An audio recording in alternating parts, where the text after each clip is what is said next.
To make this classy apple martini, you will need 45 ml of Belvedere, but really any good quality vodka is going to work.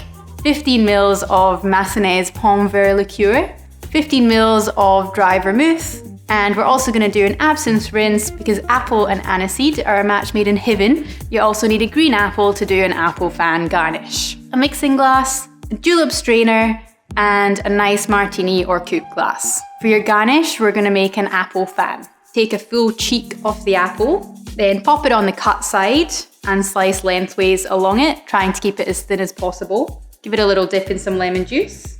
Then you just want to fan it out. Before you start building the drink as well, you also want to get your absinthe rinse in your glass. So grab your glass out of the fridge or the freezer, put a couple of drops in your glass, then just tilt the glass on the side and try and get it as close to the edge as possible without spilling it everywhere. Shake out any excess and you've rinsed your glass. Now into your mixing glass, we'll add 45 ml of Belvedere, 15 ml of dry vermouth.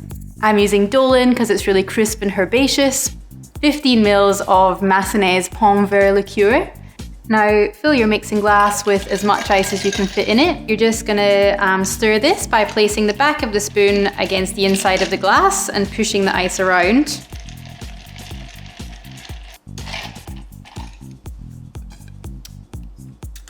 Use your julep strainer to hold the ice back.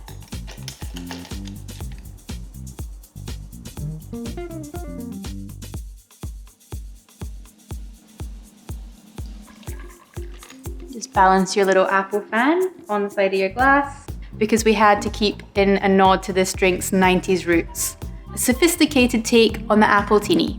So now you know.